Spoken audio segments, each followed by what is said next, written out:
Bismillahirrahmanirrahim. Allah Azza wa Jalla berfirman, "Wa qada rabbuka alla ta'budu illa iyyahu wa bil walidaini ihsanan." Dan Rabbmu telah menetapkan atau mewasiatkan atau memerintahkan, kamu tidak boleh beribadah kecuali hanya kepadanya, dan hendaklah kamu berbuat baik kepada kedua orang tuamu. Surat Al-Isra ayat ke-23. Fadilatul Syekh Al-Allamah Profesor Dr. Shalih bin Fauzan Ibn Abdillahi Al-Fauzan hafizahullah ta'ala, dalam kitab beliau Al-Mulakhas fi Syarhi Kitab Tauhid, menyebutkan ada 5 pelajaran. Pertama, anna tauhida huwa awwalu ma amarallahu bihi minal wajibat. Bahwasanya tauhid adalah kewajiban yang Allah perintahkan pertama sekali. Wa huwa awwalul huquqi alwajibah 'alal 'abdi. Dan tauhid juga hak yang wajib pertama sekali atas hamba untuk ditunaikan. Karena dalam ayat ini Allah sebutkan terlebih dahulu hak Allah sebelum hak orang tua. Menunjukkan kepada kita hak Allah lebih tinggi daripada hak orang tua kita. Hak Allah yang nomor 1. Sebesar apapun hak orang tua, hak Allah lebih agung. Mengapa Allah sebutkan bersamaan? Hak Allah kemudian hak orang tua, untuk menunjukkan kepada kita hak Allah lebih diutamakan. Sehingga walaupun orang tua sangat kita hormati, sangat kita muliakan, seandainya menyuruh kita untuk berbuat maksiat kepada Allah, nggak boleh kita turuti. La ta'ata li makhluqin fi maksiatil khaliq. Tidak boleh taat kepada makhluk dalam bermaksiat kepada Allah sang pencipta. Jangankan menyuruh, memaksa sekalipun. Sebagaimana yang Allah sebutkan dalam surat Luqman ayat ke-15. Wa in jahadaka ala an tusyrika bima laysa laka bihi ilmun fala tuti'huma. Kalau kedua orang tuamu memaksamu agar kamu mempersekutukan aku dengan sesuatu yang kamu tidak punya ilmu tentangnya, maka jangan kamu taati keduanya. Jemaah sekalian, perhatikan apa kata Syekh, hak yang wajib untuk ditunaikan, yaitu mentauhidkan Allah, beribadah hanya kepada Allah dan tidak mempersekutukan Allah. Maka di sini terkandung pelajaran bagi kita, manusia tidak punya hak untuk memilih siapa yang mau dia sembah kecuali Allah. Jadi di sini manusia hanya punya kewajiban. Yang punya hak adalah Allah. Maka dari itu kalau ada yang mengatakan milih agama itu bebas, milih Tuhan siapa yang mau dia sembah itu bebas, maka dia kafir, murtad, keluar dari Islam. Karena kalau begitu dia mengingkari tauhid. Tauhid itu adalah memurnikan ibadah hanya kepada Allah. Itulah hak Allah. Jemaah sekalian, di sini ada satu faedah penting. Allah mengatakan wa qada rabbuk, dan Rabbmu telah menetapkan. Sebuah isyarat yang tegas bahwasanya ini adalah ketetapan yang harus diterima, tidak boleh ditolak. Kenapa demikian? Karena yang menetapkan adalah Rabb. Rabb itu adalah yang terkumpul padanya 3 sifat: al-khalqu wal mulku wat tadbir. Sifat yang maha menciptakan, sifat yang maha menguasai, dan sifat yang maha mengatur. Itu arti Rabb. Allah yang menciptakan kehidupan dan kematian, Allah yang mengatur, Allah yang menguasai. Allah menciptakan rezeki dan kenikmatan, Allah yang mengatur, Allah yang menguasai. Allah yang menciptakan kemanfaatan dan kemudaratan, Allah yang mengatur, Allah yang menguasai. Demikian seterusnya. Dialah Rabb yang menciptakan seluruh makhluk, yang menguasai seluruh makhluk, dan mengatur seluruh makhluk. Tidak ada satupun makhluk kecuali Dia yang menciptakan. Tidak ada satupun makhluk yang bisa keluar dari bawah kekuasaannya. Tidak ada satupun makhluk yang bisa menentang pengaturannya. Kalau begitu, nggak ada pilihan bagi makhluk kecuali tunduk dan patuh. Maka dari itu jemaah sekalian, Orang yang tidak mau tunduk dan patuh disebut orang sombong, nggak tahu diri. Apa kata Nabi sallallahu alaihi wasallam tentang kesombongan? Al-kibru batrul haq wa ghamtun nas. Kesombongan itu adalah menolak kebenaran dan menganggap remeh orang lain. Nomor satu kesombongan adalah menolak kebenaran. Apa itu kebenaran? Semua yang datang dari Allah Azza wa Jalla, itulah kebenaran. Maka siapa yang menolak ketetapan Allah, dia adalah orang yang sombong, tidak tahu diri. Jadi, wa qada rabbuk, Rabbmu telah menetapkan, memberi sebuah isyarat yang tegas. Kamu tidak ada pilihan lain kecuali tunduk dan patuh. Kamu tidak boleh menyembah kecuali hanya kepada Allah. Tidak ada pilihan lain. Pelajaran yang kedua, ma fi kalimati la ilaha illallah minan nafi wal itsbat. Di dalam ayat ini sama seperti yang ada di dalam kalimat la ilaha illallah, yaitu an-nafyu dan al-itsbat, penafikan dan penetapan. Jemaah sekalian, perhatikan ayat ini. Persis susunannya seperti la ilaha illallah. Kata Allah, alla ta'budu, janganlah kamu beribadah. Maksudnya kepada siapapun. Ini namanya an-nafyu, penafikan. Semua sesembahan selain Allah. Kemudian illa iyyahu, kecuali hanya kepada Allah. Maka ini adalah al-itsbat, penetapan. Hanya Allah yang berhak untuk disembah. Maka selamanya tauhid itu harus dibangun di atas dua rukun ini. Sebagaimana kata Syekh, fa fiha dalilun. Maka dalam ayat ini terdapat dalil ala anna tauhida, bahwasanya tauhid itu la yakumu illa ala nafyi wal itsbat, tidak akan tegak kecuali di atas dua rukun, penafikan dan penetapan, yaitu nafyil ibadati amma siwallah, menafikan ibadah dari selain Allah. Maksudnya kita meyakini semua selain Allah tidak pantas disembah, semuanya salah, semuanya tidak benar. Itulah arti la ilaha. Oleh karena itu jemaah sekalian, barang siapa yang tidak menganggap kafir orang yang menyembah kepada selain Allah, berarti dia tidak lagi beriman dengan syahadat. Bagian pertama dari syahadat, yaitu la ilaha. Wa itsbatiha lillah. Yang kedua, penetapan ibadah hanya untuk Allah subhanahu wa ta'ala. Sama dengan illallah, kecuali Allah. Hanya Allah yang berhak untuk disembah. Jadi inilah dua rukun tauhid. Penafikan ibadah dari selain Allah dan penetapan ibadah hanya untuk Allah semata-mata. Kama sabak, sebagaimana penjelasan yang telah lalu. Telah lalu kita juga telah jelaskan bentuk penafikan itu mengandung dua makna. Yang pertama, penafikan dari dalam hati. Yang kedua, penafikan dari perbuatan kita, dari amalan kita. Apa maknanya penafikan dari dalam hati?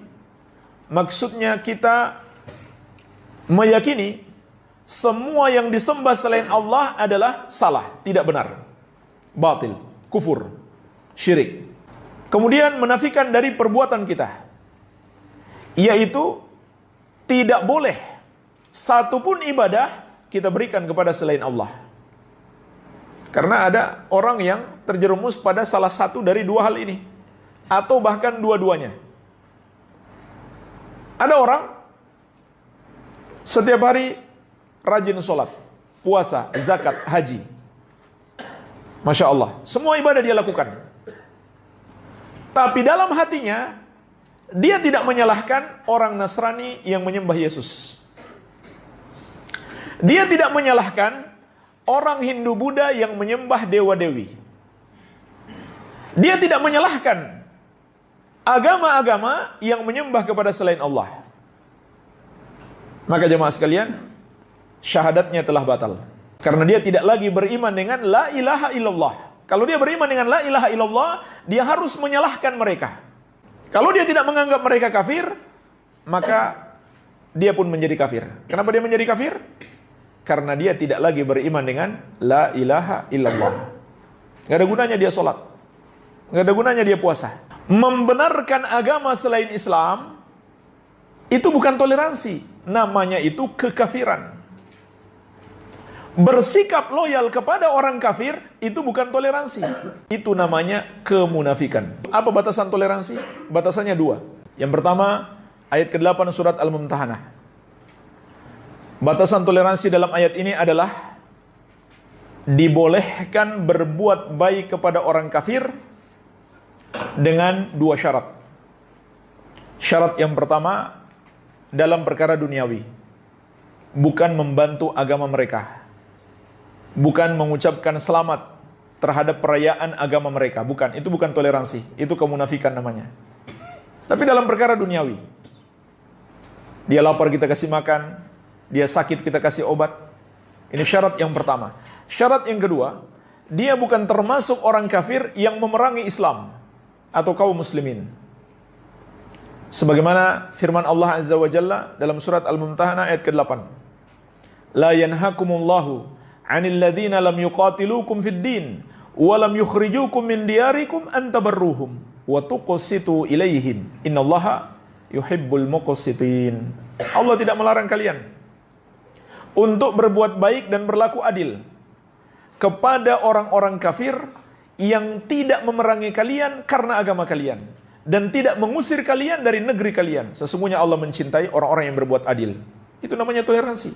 Bukan membenarkan agama mereka, bukan mencintai, bersikap loyal dan mengangkat mereka menjadi pejabat. Bukan itu. Itu namanya kemunafikan.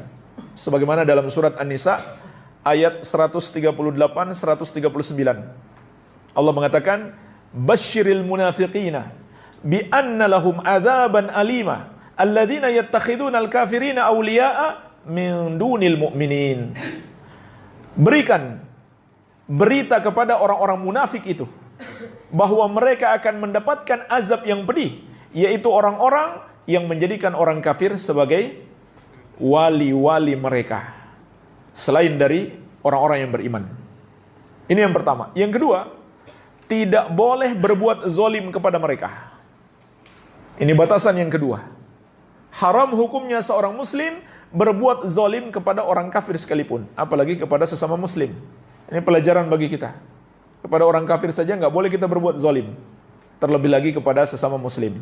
Surat Al-Maidah ayat ke-8, Allah menegaskan, wala yajrimannakum syana'anu qaumin ala alla ta'dilu i'dilu huwa aqrabu littaqwa.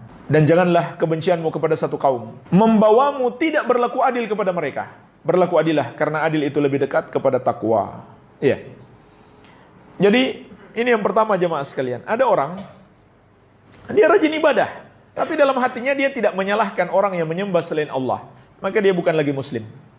Dan itu sepakat ulama, tidak ada perbedaan pendapat. Man lam yukaffirul musyrikin aw syakka fi kufrihim aw sahaha madhhabahum kafara ijma'an. Siapa yang tidak mengkafirkan orang musyrik atau ragu dengan kekafiran mereka atau membenarkan kekafiran mereka, maka dia telah kafir menurut kesepakatan ulama. Tidak ada perbedaan pendapat. Yang kedua sebaliknya, ada orang yang dia yakin Allah yang berhak disembah, bukan Yesus, bukan Dewa Dewi, bukan patung-patung. Tapi faktanya dia sendiri menyembah kepada selain Allah, seperti berdoa kepada para wali yang sudah wafat, atau menyembelih untuk para wali tersebut, bahkan menyembelih untuk setan. Dan lebih parah lagi, setan diyakini sebagai penguasa. Ratu di pantai selatan misalkan, itu setan. Mereka anggap sebagai penguasa di situ. Lalu mereka menyembah kepadanya dengan cara menyembelih sebagai sesajen, pengorbanan kepadanya. Iya. Padahal dia yakin Allah yang berhak disembah. Jadi bisa saja hal itu terjadi. Maka penafikan itu dua sisi. Penafikan dari dalam hati dan penafikan dari perbuatan kita. Baik. Pelajaran yang ketiga, azamatu haqqil walidain. Agungnya hak kedua orang tua. Haitsu atafa haqqahuma ala haqqihi. Karena Allah menggandengkan hak orang tua dengan hak Allah. Wa jaa fil martabati tsaniyah. Dalam ayat ini hak orang tua disebutkan di tingkatan yang kedua. Berarti betul-betul tinggi hak orang tua. Karena disebutkan setelah hak Allah. Tadi sudah kita petik pelajaran bahwa itu menunjukkan tetap saja hak Allah lebih tinggi. Sehingga orang tua tidak punya hak memaksa si anak untuk melakukan pelanggaran terhadap hak Allah. Tetapi ayat ini juga menunjukkan tingginya hak orang tua. Karena disebutkan setelah hak Allah. Maka memuliakan orang tua, berbakti kepada kedua orang tua, berbuat baik kepada mereka, kalau begitu merupakan kewajiban yang sangat besar bagi setiap anak. Kemudian pelajaran yang keempat, wujubul ihsan ilal walidain bijami'i anwa'il ihsan. Kewajiban berbuat baik kepada kedua orang tua dengan semua bentuk perbuatan baik. Dari mana beliau memetik pelajaran ini? Kata beliau, li'annahu lam yakhussa naw'an duna naw'. Sebab Allah tidak memberikan pengkhususan satu bentuk perbuatan baik tanpa yang lainnya. Artinya apa? Perintah Allah dalam ayat ini bersifat umum. Lakukan semua yang bisa menyenangkan orang tua kita. Lakukan semua yang bisa membuat mereka tersenyum. Mereka ridho kepada kita, mereka enggak marah kepada kita, mereka senang kepada kita. Lakukan semuanya. Dengan dua syarat. Syarat yang pertama, kita mampu. Kalau kita enggak mampu, enggak dipaksa. Kalau orang tua kita butuh mobil, kita mampunya beli Avanza saja misalkan.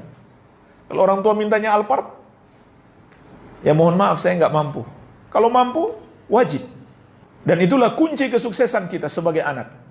Syarat yang kedua adalah tidak melanggar syariat. Jadi ini dua syarat. Selama kita mampu dan tidak melanggar syariat, maka wajib untuk dilakukan, ditaati, disenangkan orang tua kita. Iya. Bahkan Allah Azza wa Jalla melalui lisan Rasulnya sallallahu alaihi wasallam menegaskan, ridallahi fi ridal walidain wa sukhtullahi fi sukhtil walidain. Ridho Allah pada ridho kedua orang tua, dan murka Allah pada murka kedua orang tua. Tapi maknanya, selama kita mampu dan tidak mengandung maksiat. Walaupun orang tua marah kepada kita, ketika dia menyuruh untuk melakukan maksiat, nggak boleh kita taati. Kemudian yang kelima, tahrimu uquqil walidain. Haramnya durhaka pada kedua orang tua. Karena ini kebalikannya. Apabila berbakti kepada kedua orang tuanya wajib, kalau begitu, durhaka pada kedua orang tua adalah dosa, adalah haram. Dan apabila berbakti kepada kedua orang tua adalah kewajiban yang besar, begitu pula sebaliknya, durhaka pada kedua orang tua adalah dosa besar. Dalam hadis Abu Bakrah radhiyallahu anhu yang diriwayatkan Al-Bukhari dan Muslim, antum bisa lihat di catatan kaki, Syekh menyebutkan hadis ini. Nabi SAW bersabda, ala unabbi'ukum bi akbaril kabair. Ketahuilah, aku akan mengabarkan kepada kalian dosa terbesar. 3 kali beliau katakan. Qalu, maka sahabat berkata, bala ya Rasulullah, tentu ya Rasulullah, kami ingin mendengarkan. Maka Nabi SAW bersabda, al-isyraku billah wa uququl walidain. Dosa terbesar adalah mempersekutukan Allah dan durhaka pada kedua orang tua. Wa jalasa wa kana muttaki'an. Beliau duduk yang tadinya beliau bersandar, kemudian beliau bersabda, ala wa qauluz zur. Ketahuilah, juga termasuk dosa besar adalah ucapan palsu. Dalam riwayat yang lain, bersaksi palsu. Kata Abu Bakrah, famazala yukarriruha hatta qulna laitahu sakat.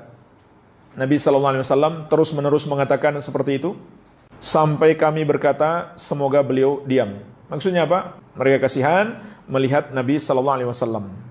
Hadis diriwayatkan Al-Bukhari dan Muslim.